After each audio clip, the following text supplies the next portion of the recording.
চাল কুমড়া গাছের বৃদ্ধি এবং দ্বিগুণ ফলনের জন্য আজকের এই ভিডিওটা প্লিজ তোমরা শুরু থেকে শেষ পর্যন্ত দেখার চেষ্টা করবা।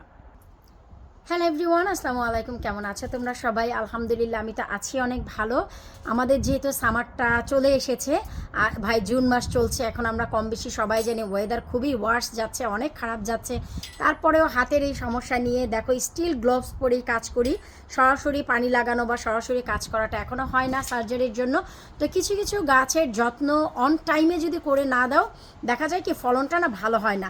তো সেই পারপসে আর চাল কুমড়া গাছের যত্ন প্লাস হচ্ছে এটা দ্বিগুণ ফলনের জন্য ফার্স্ট যে স্টেপ সেটাই আজকে নিতে যাচ্ছে। চলো কথা না বাড়িয়ে চলে যাচ্ছি সরাসরি মূল ভিডিওতে। তোমরা সবাই জানো আমার চাল কুমড়া গাছ আমি কোথায় দিয়েছি আমার বাগানের। তারপরেও যারা আজকে বা এখন ভিডিওটা নতুন দেখছো তাদের জন্য একটু আমি হেডসআপ দিয়ে দিচ্ছি।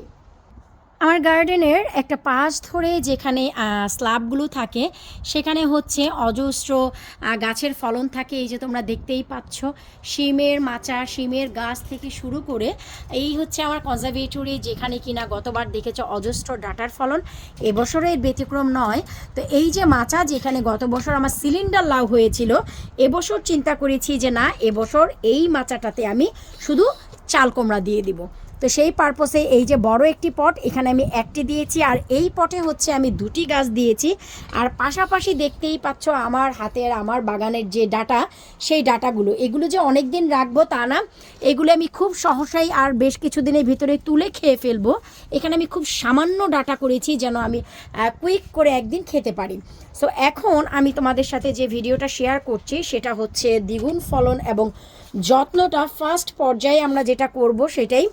এই যে দেখতে পাচ্ছ চাল কুমড়া গাছটা, সবার শুরুতেই চাল কুমড়া গাছটা স্টেবল আছে কিনা সেটা দেখতে হবে। এই যে দেখতে পাচ্ছ, আশা করি দেখতেই পাচ্ছ, এই যে এটা কিন্তু ওই দিকে চলে যাচ্ছে। সো আমাদেরকে কি করতে হবে, এটা মাচার দিকে নিয়ে আসতে হবে, নিয়ে এসে এটাকে সবার শুরুতে একটু স্টেবল করে দিতে হবে। যে কোনো একটি, এই যে দেখো, সুতা, ফিতা বা দড়ির মাধ্যমে এই যে আলহামদুলিল্লাহ আমি জিনিসটাকে একটু সুন্দর করে স্টেবল করে দিলাম।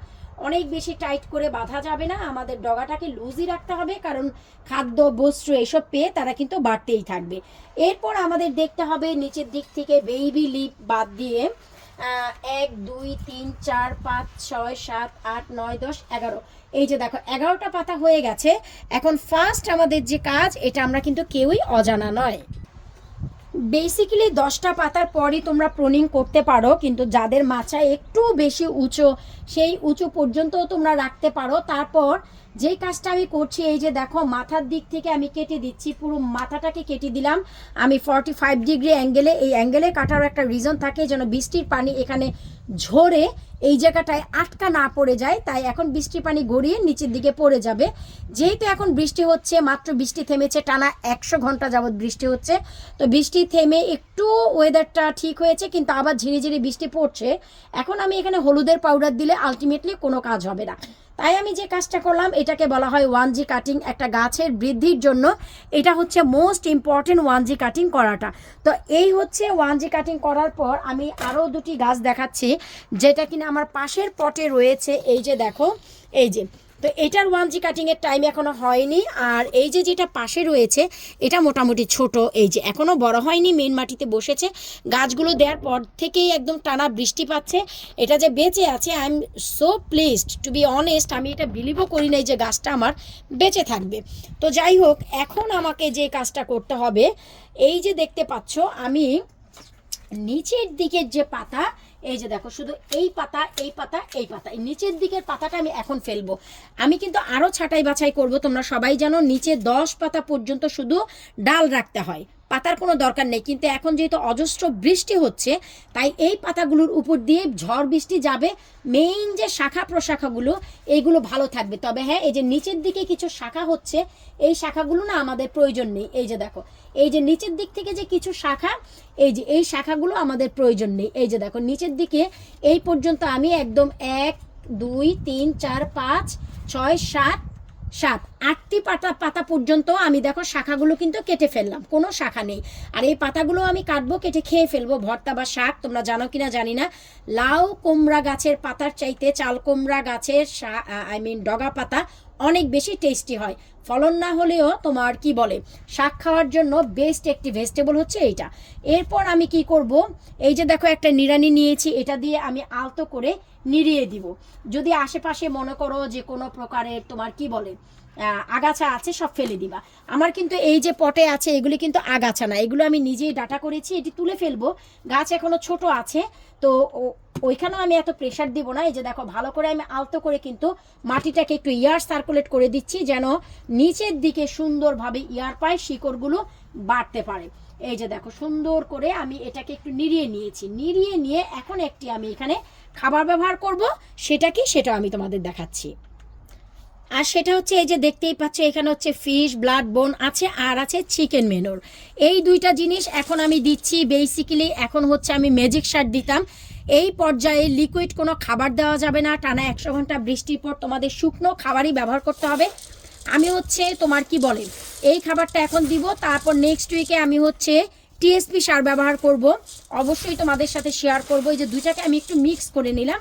মিক্স করে এখন আমি যে কাজটা করব দেখো, এখন হচ্ছে সুন্দর করে শুধু এই যে এইভাবে, এই যে দেখো জাস্ট লাইন আপ করে দিয়ে দিলাম। এই যে ব্যাস এইটুকুই হচ্ছে আমাদের কাজ। আমি 2-3 মুঠো ভরে দিয়ে দিলাম। 12 পাতার একটি গাছে, 11 পাতার একটি গাছে 3 মুঠো ভরে আমি দিয়ে দিলাম। ব্যাস পানিও যে তোমার এখন দিতে হবে তা না, কারণ পটের মাটি ভেজা আছে, তুমি সামান্য পানি দিতে পারো, এর থেকে বেশি কিন্তু আর কোনো প্রয়োজন নেই। ঠিক একইভাবে এই যে দেখো ডাটাগুলোকে একটু সরিয়ে নিয়ে আমি এইখানকার মাটিটাকে একটু আলতো করে খুঁড়ে নিচ্ছি। আমি খুব বেশি খুঁড়ছি না, কারণ আশেপাশে আমার ডাটাগুলো আছে। এই যে খুব সামান্য করে দেখো আমি একটু খুঁড়ে নিয়েছি। খুঁড়ে নিয়ে আমি এইটাতেও কিন্তু এই খাবারটা দিয়ে দিব, যেহেতু পটের মাটি ভেজা আছে, সো আমাদের গাছের জন্য অনেক বেশি হেল্পফুল হয়ে যাবে। এই যে দেখো তারপরে উপর দিয়ে একটু মাটি দিয়ে আমি চাপা দিয়ে দিচ্ছি। যেহেতু বৃষ্টি গুড়ি গুড়ি হচ্ছে, বৃষ্টি হয়ে এগুলি এমনিতেই ঠিক হয়ে যাবে, তো এর বেশি কিন্তু আমাদের আর কিছু দেওয়ার প্রয়োজন নেই। এভাবে করে যদি তোমরা গাছের যত্ন করো, বিশ্বাস করো গাছগুলি অনেক বেশি সুন্দর এবং সুস্থ থাকবে। এই ছোট ছোট যত্নগুলোই কিন্তু তোমাদের আঙ্গিনার গাছগুলো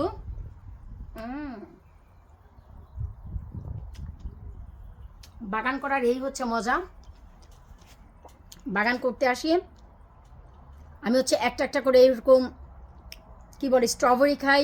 অনেক সময় যখন আমার স্পেশাল টমেটো আমি যেটা লাগাই, ইটালিয়ান ভাইন, যেটা ভাইন না, ভাইনও না বিফও না, যেটা ইটালিয়ান ফেইনশি বা ইটালিয়ান বিগ টমাটোস, সেটা এরকম আমি পিক করে করে খাই, মজা লাগে। অনেক সময় দেখা যায় তোমার যে শশাগুলো, দেশি শশাগুলো ছোটো ছোটো অবস্থায় আমি তুলে খাই। তো এই যে ছোটো ছোটো যত্নগুলো, এই যত্নগুলো কিন্তু তোমাদের গাছকে দ্বিগুণ ফলন দিবে। দ্বিগুণ, ওরাল্লা পাগল হয়ে গেছি, তোমাদেরকে দ্বিগুণ ফলন দিবে। আর যে ওয়েদার ইউকের, এইটা মানে কারোই অজানা নাই। দেখো আমি এই জুন মাসের এখন কয় তারিখ, আজকে 9 তারিখ, সোয়েটার পরে বাইরে এসেছি, তার মানে ঠান্ডার প্রকোপ অনেক বেশি, কারণ ঝড় বৃষ্টি হচ্ছে। কী যেন বুঝলাম না, একটু সূর্যটা মুখের উপরে উঠলো, এখনই আবার নেমে যাবে। ভিডিও করতে করতেই কিন্তু ঘুরি ঘুরি বৃষ্টিও আমি পেয়েছি। তো যাই হোক, বিদায় নিচ্ছে আজকের মতন। এই যত্নগুলো দাও। চাল কুমড়া গাছ যাদের আছে, এই ফার্স্ট যত্ন, ফার্স্ট খাবারটা তোমাদের গাছকে অনেক বেশি মজবুত করবে। অনেকেই আমার পলিটানেলের ভেতরের অংশটা জানার জন্য অস্থির হয়ে গেছে। পরবর্তী ভিডিওতে আমি অবশ্যই শেয়ার করব আমার পলিটানেলে থাই করলা, দেশি করলা এবং শিমের কী অবস্থা। আল্লাহ হাফিজ।